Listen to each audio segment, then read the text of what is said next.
Provavelmente o período mais conhecido de Roma é o Império Romano, porém a origem dessa civilização ocorre muitos anos antes. No vídeo de hoje eu vou contar um pouco sobre os mitos e fatos que cercam a origem de Roma. Eu sou Marcel, bem-vindos ao Nerds Contra o Tempo.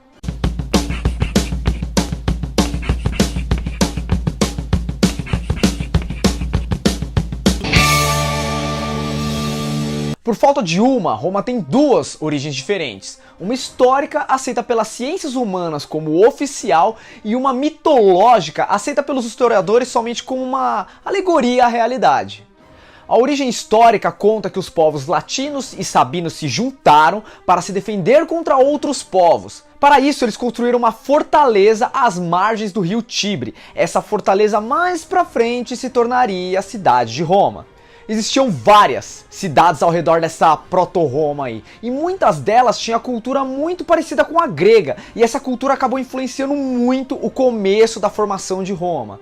A gente consegue ver isso no jeito de Roma guerrear, por exemplo, que é muito influenciado pelos espartanos, e na sua própria mitologia, que era basicamente idêntica à grega. O que mudava era o nome de um deus ou de outro. Não, mudava o nome de bastante deus assim, mas tinha os deuses em Roma que não tinha na Grécia.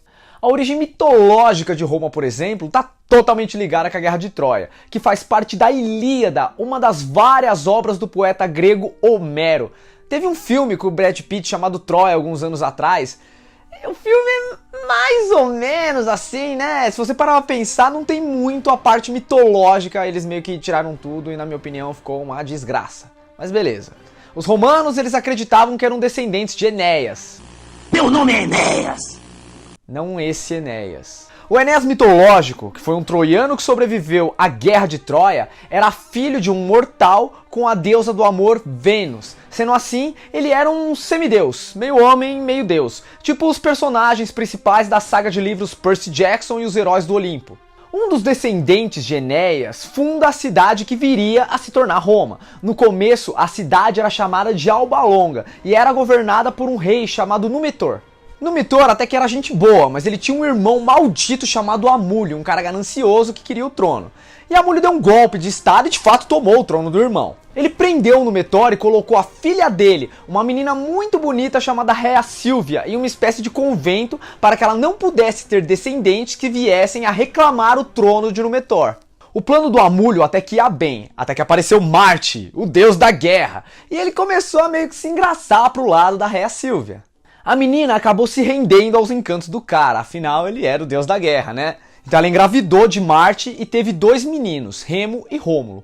Amulio ficou sabendo disso e mandou um soldado para matar as crianças. Porém o cara viu os meninos e ficou com pena deles. Então, para que eles pudessem sobreviver, o soldado colocou eles num barquinho e fez com que eles navegassem pelo rio Reno.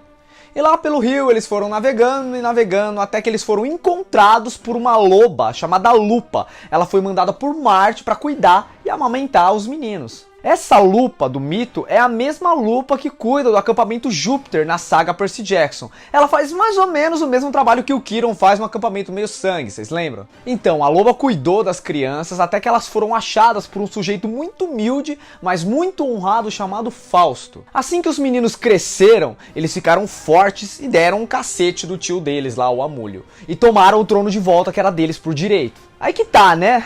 Na hora de dividir o reino, os irmãos meio que se estranharam, saíram na porrada e o Rômulo acabou matando o Remo. O Rômulo vira rei da cidade e muda o nome dela para homenagear a si mesmo. Por que não, né? Sendo assim, a cidade passa a ser conhecida como Roma. Os fãs da série Heróis do Olimpo com certeza perceberam várias referências que a saga faz a esse mito, mas outras séries literárias também se aproveitam dele, como é o caso, por exemplo, da saga Harry Potter. O personagem Remo Lupin tem o mesmo nome de um dos gêmeos criados pela loba. Além disso, o personagem é um lobisomem e tem um sobrenome chamado Lupin, que vem do latim lupus e quer dizer lobo. Fora que entre o grupo de travessuras que ele tinha em Hogwarts lá, os marotos, eles chamavam ele de Aluado. Então, velho, não é nem spoiler falar que ele era um lobisomem porque todas as pistas estão no nome do personagem, né? Bem, então voltando a Roma, Rômulo vira o primeiro rei da cidade e pelo simples fato dele ser filho do deus da guerra, isso acaba influenciando muito o jeito que o povo romano pensa e age. Os romanos se tornaram um povo guerreiro, expansionista, e não por acaso se tornaram um dos maiores impérios do mundo antigo. É até curioso, porque Enéas, o ancestral do Rômulo, ele era filho da deusa do amor, sendo que assim o mito da criação de Roma está muito ligado a tanto o amor, que no caso vem do Enéas, que era filho de Vênus, quanto a guerra, que veio de Rômulo, que era filho de Marte. E saindo um pouco do mito, a arqueologia de fato aceita o fato de que um cara chamado Rômulo foi o primeiro rei de Roma. Depois dele vieram vários outros reis, e eles comandavam a cidade junto a uma classe social privilegiada parecida com a nobreza da Idade Média. Essa classe era chamada de os patrícios. Os patrícios se diziam descendentes dos fundadores de Roma, se sentiam mais importantes que os demais habitantes da cidade. Inclusive, eles evitavam se casar com pessoas que não pertencessem a essa classe social. Nesse momento histórico, o poder de Roma era dividido entre o rei, que era escolhido entre os patrícios, o senado, que auxiliava o rei e o monitorava para ver se ele estava fazendo tudo de acordo com os interesses dos patrícios. Aliás, eram os patrícios que escolhiam o novo rei, caso o que estivesse no poder morresse. E por último, mas não menos importante, tinha as assembleias, que serviam para criar novas leis e questionar alguma atitude questionável do rei. Todo mundo que pertencia a qualquer um desses grupos, ele era dos patrícios. Essa postura de soberba dos patrícios é muito bem representada no livro Heróis do Olimpo, principalmente pelo personagem chamado Otaviano, que é arrogante, que ele é chato pra diabo, lembra dele? A República Romana foi assim até mais ou menos o ano de 620 a.C., que foi quando um povo chamado Etruscos invadiu Roma e colocou um rei etrusco no trono. Esse povo ficou no controle de Roma até o ano de 510 a.C., quando o Senado romano se juntou e deu um pé na bunda do cara. A partir daí, o Senado romano então cria a tão famosa República Romana. República vem do latim res publica, que quer dizer literalmente coisa de todos.